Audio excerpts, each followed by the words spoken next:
আজ আমরা পঞ্চম শ্রেণী আমার গণিত বইয়ের 25 নম্বর পৃষ্ঠার অঙ্কগুলির সমাধান করব।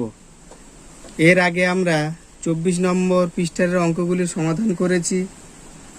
তোমরা যারা দেখোনি তারা প্লেলিস্টে গিয়ে দেখে নেবে। এখানে দেখো 21 আছে, 21কে আমরা ভাঙবো। কিভাবে ভাঙবো? তাহলে 21কে 1 দিয়ে ভাঙতে পারি, 21 1 21। আবার 3 7 21। তাহলে 21 সংখ্যাটি কি সংখ্যা হবে? না যৌগিক সংখ্যা হবে।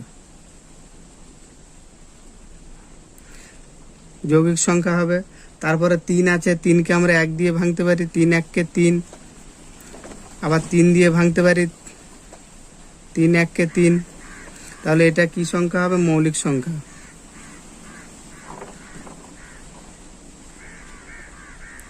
কেন মৌলিক সংখ্যা হচ্ছে? কারণ 3কে আমরা 1 দিয়ে ভাগ করতে পারি, আবার 3 দিয়ে ভাগ করতে পারি, এর জন্য এটি মৌলিক সংখ্যা।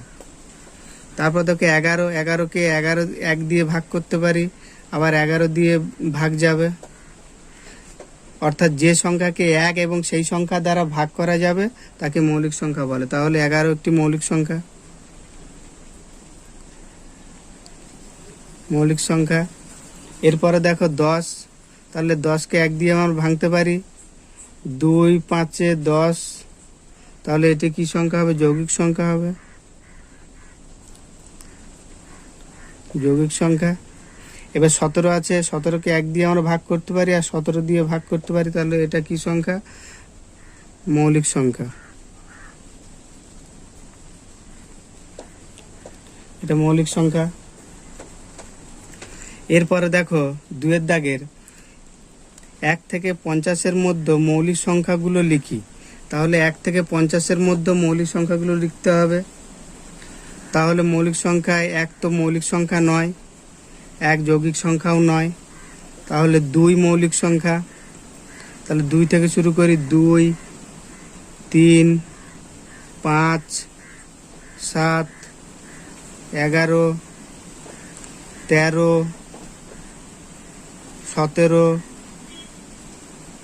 19 23 29 31 37 41 43 47। এইগুলো হলো মৌলিক সংখ্যা, 1 থেকে 50-এর মধ্যে মৌলিক সংখ্যা। এবার দেখো 3 দাগের 1 থেকে 50-এর মধ্যে যৌগিক সংখ্যাগুলো লিখি। তাহলে 1 থেকে 50-এর মধ্যে যৌগিক সংখ্যাগুলো কোনগুলো হবে? 4 যৌগিক সংখ্যা। 4 6 8 9 10 12 14 15 16 18 20 21 22 24 25 26 27 28 30 32 33 34 35 36। তারপর কত হতে পারে? 38 হবে, 39 40 42 হতে পারে, 44 45 হবে, 45। আর কত হতে পারে? 46 48। আর কত হতে পারে? শেষ 50।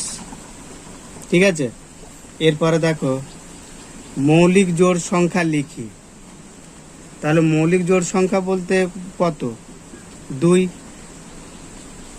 2 হলো মৌলিক জোড় সংখ্যা। এটা তোমরা মনে রাখার চেষ্টা করবে, এটা কিন্তু পরীক্ষায় আসে মাঝে মাঝে। ঠিক আছে। এরপরে দেখো নিচের ঘনবস্তুগুলোর ছবিতে কোন তলটি সমতল ও কোন তলটি বক্রতল লিখি।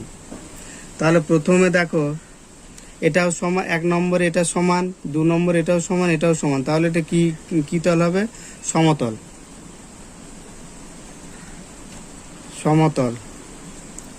দেখো এখানে লুডুর ছক্কা রয়েছে, এটাও সমতল। এই 1 নম্বরে চৌকো রয়েছে, এটাও সমতল, মানে এটা পুরোটাই সমতল। সমতল লিখব, সমতল। তারপরে দেখো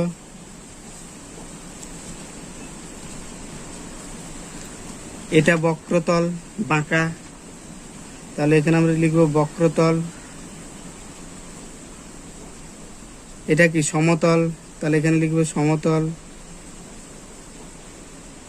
সমতল। এটা কি তল? এটা দেখো বক্রতল। তাহলে এখানে লিখবো আমরা বক্রতল। বক্রতল। এই ভেতরটা দেখো কি তল? না সমতল। সমতল লিখব। এটা কি তল? এটা বক্রতল। বক্রতল। তারপর দেখো বইয়ের ওপরেরটা কি? সমতল। তাহলে এখানে আমরা সমতল লিখব। সমতল। ব্ল্যাকবোর্ড রয়েছে, ব্ল্যাকবোর্ডের ওপরটা কি? সমতল, সমান। তাও এখানে আমরা সমতল লিখব, সমতল। এই চয়ের দাগে দেখো এটা বাঁকা, মানে বক্রতল লিখব এখানে আমরা। হাড়ির এটা বক্রতল। বক্রতল। তাহলে এই অঙ্কগুলি সমাধান করে আমরা কি বুঝলাম? মৌলিক ও যৌগিক সংখ্যা চিনলাম, আর কি বুঝলাম? ঘনবস্তুর সমতল ও বক্রতল চেনা গেল। ঠিক আছে। যদি ভিডিওটি ভালো লাগে তাহলে অবশ্যই লাইক, শেয়ার, কমেন্ট এবং নোটিফিকেশন ঘন্টাটি অন করে রাখবে নতুন নতুন ভিডিও দেখার জন্য। আর চ্যানেলটিকে সাবস্ক্রাইব করতে একদমই ভুলবে না। ভিডিওটি দেখার জন্য সকলকেই ধন্যবাদ।